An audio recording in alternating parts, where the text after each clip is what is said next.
Sayang, keadaan timnas kita sekarang gimana ya?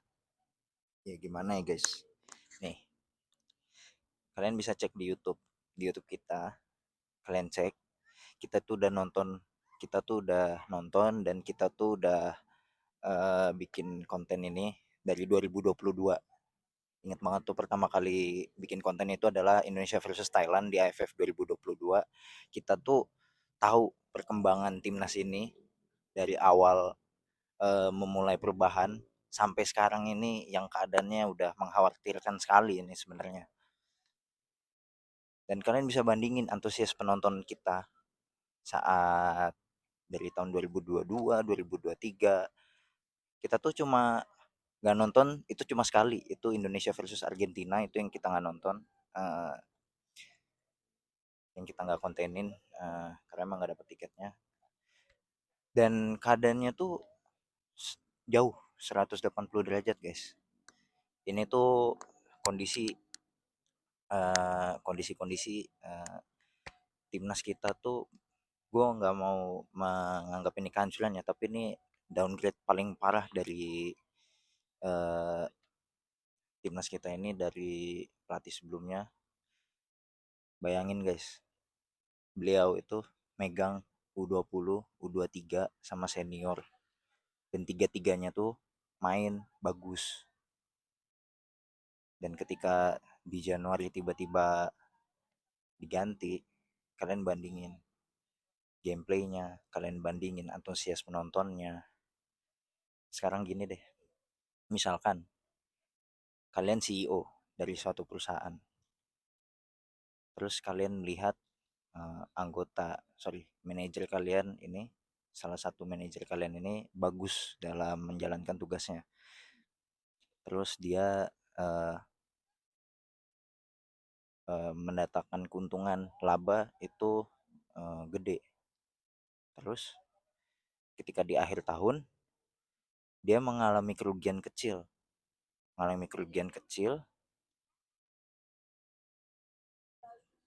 Menurut kalian sebagai CEO, apa yang kalian lakukan gitu? Masa iya karena kerugian kecil bisa menghancurkan karir dia gitu?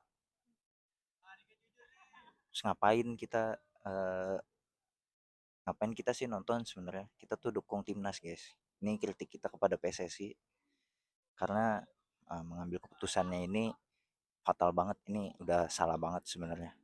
Kalian gini, Indonesia itu mainnya di Asia guys, bukan di Eropa, bukan di Amerika, bukan di Oceania, bukan di Afrika guys, di Asia guys.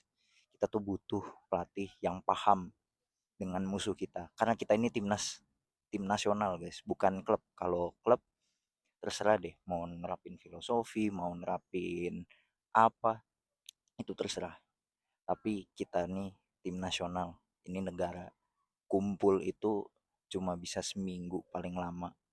Gak mungkin kita manggil TC, karena kita tuh udah profesional lah sebagai pemain gitu. Terus gimana kalau kita ubah ke Eropa gini, Spanyol, Jerman, dan kawan-kawannya itu, gap ke bawahnya itu jauh guys, makanya mereka-mereka aja yang lolos. Coba bayangin, Itali ketemunya Israel, ketemunya Estonia dalam kualifikasinya. Terus Spanyol gitu, Spanyol itu lawan-lawannya juga jelek gitu ya, bisa menang 6-0, 3-0, 4-0 gitu. Karena gapnya terlalu jauh guys. Jadi kita nggak bisa melihat kayak, eh, bisa nggak sih kita nerapin Eropa. Bayangin aja hasil Jepang kemarin di Piala Dunia 2022, mereka bisa menang lawan Spanyol dan Jerman.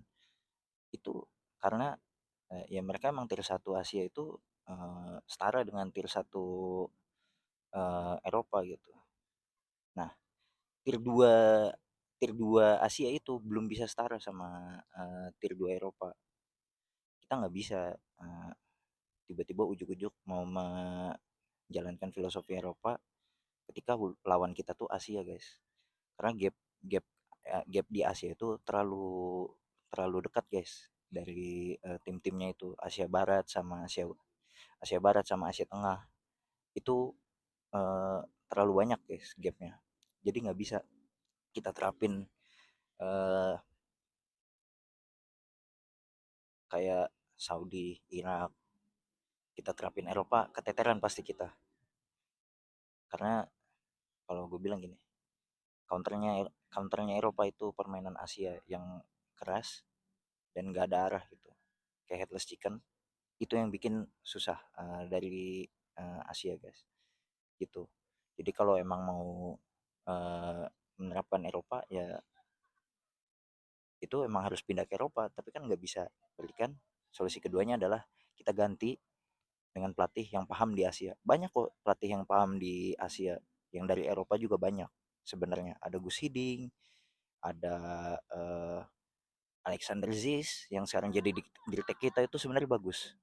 Itu gue apresiasi dari PSSI. Cuma kritik gue adalah ketika memilih pelatih, kalau masalah kalau cuma masalah nama ya nggak perlu lah gitu. Sintayong juga sebenarnya sebelum ditunjuk ke Indonesia oleh Iwan Bule waktu itu juga nggak bagus-bagus amat sebenarnya. Dia tuh pelatih pelatih biasa-biasa aja, tapi dia tuh berani mengembangkan sepak bola Indonesia. Uh, Bahkan waktu itu sampai ke klub-klub itu ketemu, namun satu dan lain hal klub itu nggak mau ketemu lagi sama Sintayong atau sebaliknya gitu. Tapi ya gimana, nasi sudah jadi bubur. Cuma ini kritik karena gue sayang sama timnas nih. Kalau nggak gue kritik ngapain juga gitu. Dan satu lagi, kenapa gue bisa kritik, karena gue beli tiket ya, jadi gue berhak untuk kritik gitu. Nih ini juga baju, ini baju gue beli beli juga. Ini official official merchandise dari timnas. Gue berhak mengkritik gitu.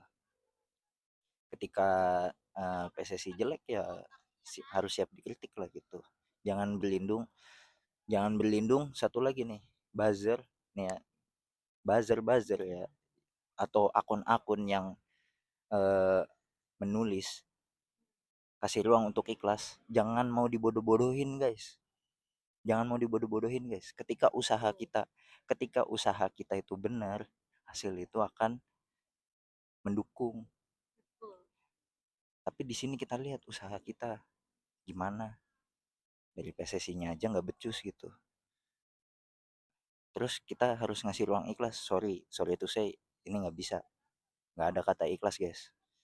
Kalau ikhlas adalah ketika kita main bagus, tapi hasilnya nggak sesuai dengan keinginan kita, itu baru ikhlas. Waktu 2-2 lawan Bahrain itu boleh kita ikhlas. Waktu 2-1 lawan Cina itu boleh kita ikhlas. Kenapa? Permainannya itu sebenarnya bagus. Cuma hasilnya itu tidak sesuai dengan keinginan kita gitu. Oke guys. Kalau kalian gak percaya, kalian cek vlog-vlog gue di YouTube channel gue ya guys. Kalian bisa melihat kan perbedaannya seperti apa.